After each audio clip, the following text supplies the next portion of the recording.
This is KTVO's Good Morning Heartland. Back with all the rain we received last week and more on the way, what are you supposed to do to protect your outdoor plants? Justin Andrews is at the MU Extension office in Kirksville to find out. Hey, Justin. Good morning, Ella. With all the rain and storms that's been hitting the heartland these last couple weeks, we wanted to find out exactly how it impacts our flowers and our plants and gardening for the summer. And that's why we decided to come here to the MU Extension this morning. I have joining me Jennifer Shooter. Jennifer, is there any alternative that these gardeners and people can do to prevent some of this rain that's been literally messing up their flowers? Yeah. Actually, Justin, there are some alternatives, but let's first talk about what happens when we get too much rain in the garden. Okay. And some people have already planted their seeds, they planted their transplants, and if those seeds got washed away by all the rain we've had, people probably will want to start over. They'll want to replant their zucchini and cucumber seed and whatever seed they may have planted, they'll probably want to replant that seed. And with their transplants, like tomatoes or peppers, if they got too much water and kind of got washed out, they may need to replant those also. So what are the alternatives? We have pallets here, okay? So explain to me what's the purpose of these? Okay, well here we have what I call pallet gardening. Okay. And what we have done is we have taken some pallets that we have gotten at a farm supply store, and you could also get those at a hardware store. And they're pretty inexpensive, so they're available to pretty much anybody that wants one. And we filled them with soil. Now what we have done is we took topsoil and mixed it with some potting soil. Okay, you don't want to use just straight topsoil, because if you put just straight topsoil in here, such as bag topsoil, when it rains it gets hard and crusty, and that doesn't allow the seeds to poke through and germinate. Okay, so by adding potting soil, you get a lighter, fluffier mix. Okay, but if I just had straight potting soil, the soil is too light and too fluffy that it dries out so quickly that you'd be watering a lot. So we mix it to have a nice balance of topsoil and potting soil. And then in here you can see we've planted radishes, okay, and we have spinach planted. And in this one over here we have some green beans planted, and we planted these last Thursday, so some of this has not come up yet, but the radishes certainly have come up. And these are crops that or have shallow roots. So for these pallets you want to only plant vegetables that have shallow root systems, like lettuce, green beans, radishes, spinach. Okay, those are some of the things that you could plant. Plants like tomatoes and peppers and eggplant, those have deeper root systems and need more soil volume. So these are not ideal for those plants. So what you'd want to do is plant those in a tub or big container. And if I'm not mistaken, is that the container over here?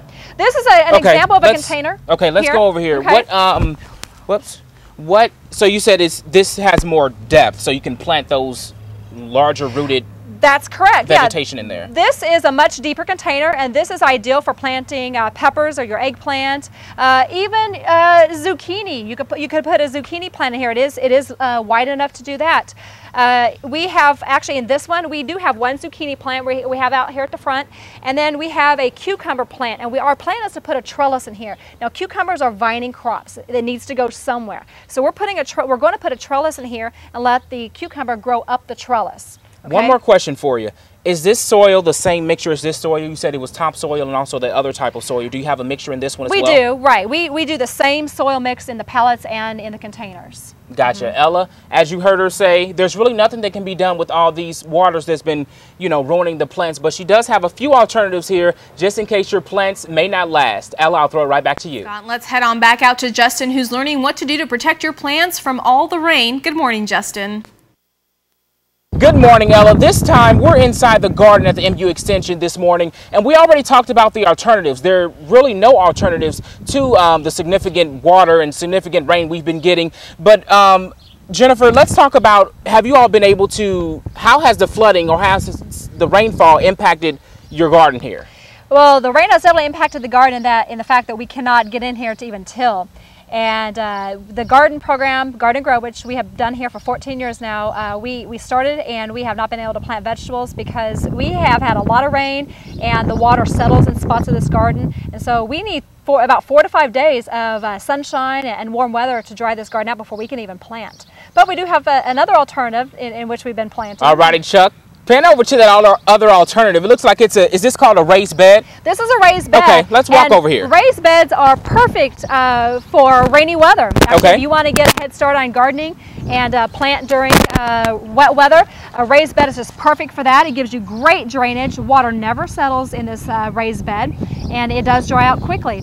And here we have broccoli plants, broccoli and lettuce, and these are cool season plants. These have actually been in this garden for about 6 weeks now. It's actually getting too late to plant your cool season crops because they do not like the heat. So once it gets above 80 degrees and stays that way, they're not going to do real well. But they were planted 6 weeks ago, like I said, and they're doing well. They're thriving. But you could put tomatoes in a raised bed, you could put peppers, you could put eggplant, zucchini, pretty much any of your vegetable crops you can put in a raised bed. They will do fine. Alrighty, so this raised bed actually helps. It doesn't hold any water in, a significant amount. Right. Is that correct? That is correct.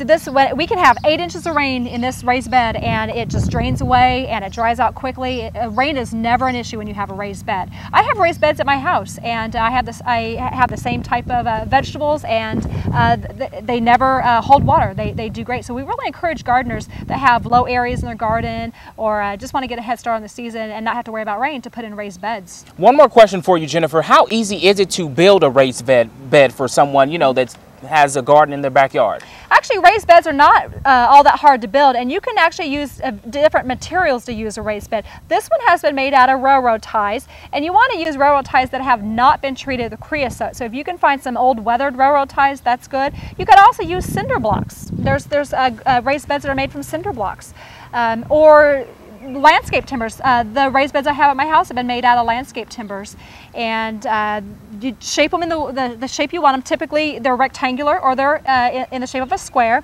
Okay, and then we did have to bring in topsoil and potting soil, and we mixed the soil up. I also have decomposed manure in here.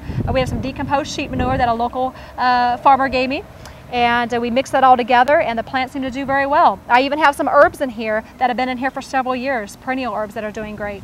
Gotcha. And as Jennifer just mentioned, it's not really hard to build this raised bed at all. And if you want to know more about the planting and how the rain and the rainfall has affected your plants, head over to heartlandconnection.com. We'll post more information about that.